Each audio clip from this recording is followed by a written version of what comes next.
رسول کریم صلی اللہ علیہ وآلہ وسلم سے پوچھا گیا بیوی کا اس کے شوہر کے اوپر کیا حق ہے، تو رسول کریم صلی اللہ علیہ وآلہ وسلم نے ارشاد فرمایا جو خود کھائے وہ بیوی کو بھی کھلائے، اور جیسا خود پہنے ایسا بیوی کو پہنائے۔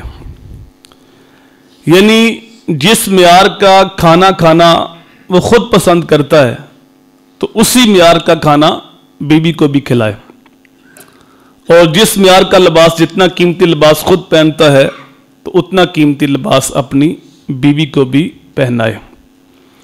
اور یہ عموماً ہمارے معاشرے میں جہاں تک کھانے کا معاملہ ہے وہ تو عورت کے ہاتھ میں ہوتا ہے جو گھر میں بنتا ہے، اور لباس کے معاملے میں دیکھا گیا ہے کہ شوہر جو ہے وہ اپنی ذات پر اپنی بیوی کو ترجیح دیتا ہے، یعنی اتنا قیمتی اتنا اچھا لباس خود نہیں پہنتا جتنا وہ اپنی بیوی کو پہناتا ہے، یا وہ کہتا ہے کہ کوئی بات نہیں میرا لباس پرانا ہے تو چل جائے گا لیکن میری بیوی کا لباس نیا ہونا چاہیے، اور یہ ایک اچھی بات ہے۔ آگے رسول کریم صلی اللہ علیہ وآلہ وسلم نے ارشاد فرمایا کہ بیوی کے چہرے پر نہ مارے اور اس کے لیے بد دعا نہ کرے، وَلَا تَحْجُرْ إِلَّا فِي الْبَيْتِ، اور اس کو الگ نہ کرتے سوا اپنے گھر کے۔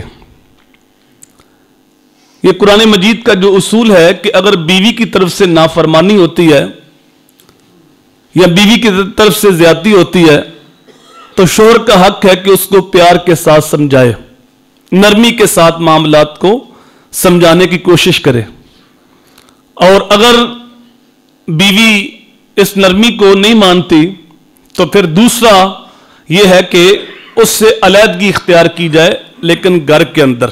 یہاں فرمایا گیا وَلَا تَحْجُرْ إِلَّا فِي الْبَيْتِ، یعنی بستر اس سے الگ کر دے۔ یہ صرف شوہر اور بیوی کے درمیان بات ہے، تیسرے بندے کو پتہ نہ چلے۔ اور اگر گھر کے اندر ساری اسودگیاں موجود ہوں اور شوہر کا منہ سیدھا نہ ہو تو بیوی کو ایک سانس بھی سکون کا نہیں ملتا، تو یہ بیوی کے لیے اتنی سزا کافی ہے کہ اس سے بستر الگ کر لیا جائے۔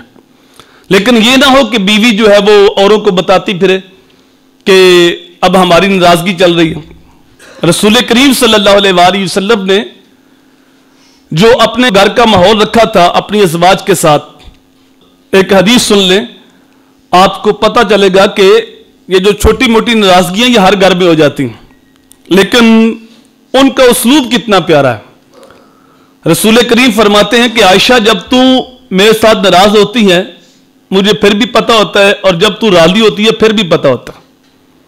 عرض کی یا رسول اللہ وہ کیسے؟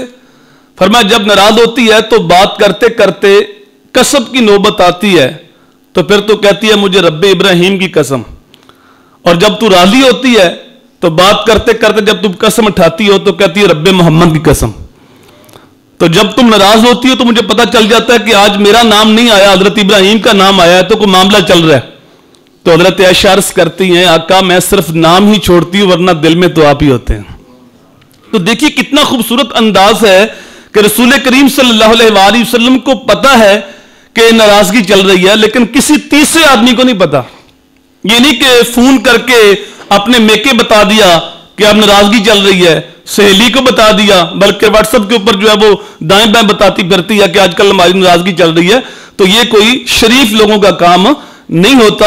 میاں بیوی ایک لباس کی طرح ہیں، اگر کوئی چھوٹی موٹی بات ہو جائے تو ان کو آپس کے اندر ہی معاملے کو حل کرنا چاہیے۔ تو رسول کریم صلی اللہ علیہ وآلہ وسلم نے فرمایا کہ اگر علیحدگی اختیار کرنی ہے تو گھر کے اندر صرف اس کا بستر الگ کر دیا جائے۔ یہاں تک بھی بعض عورتیں ہوتی ہیں نا کہ وہ نہیں مانتی، کیونکہ رسول کریم صلی اللہ علیہ وآلہ وسلم نے ارشاد فرمایا کہ عورت جو ہے وہ ٹیڑھی پسلی سے پیدا کی گئی، اور اگر تم اس کو ایسے ہی چھوڑ دو گے تو ہمیشہ ٹیڑھی رہے گی، اس کی اصلاح کی کوشش بھی کرتے رہو، اور اگر تم کہو کہ بالکل سیدھی کر لیں تو ایسا ممکن نہیں۔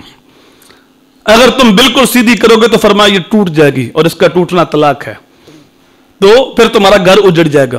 تو بالکل سیدھی نہیں کر سکتے اور بالکل تم ایسے بھی نہیں چھوڑ سکتے، تو اس سے نفع بھی حاصل کرنا ہے اور اس کی اصلاح کی کوشش بھی کرنی ہے۔ تو تیسری صورت یہ ہے کہ پھر بھی معاملہ صحیح نہیں ہو تو پھر تم اس کو مار سکتے ہو ادب سکھانے کے لیے، لیکن یہ نہیں کہ تم اس کو زخمی کر دو یا اس کی ہڈی توڑ دو یا اس کے چہرے پہ مارو. تو فرمایا اس کے چہرے پہ نہ مارو. اللہ اکبر.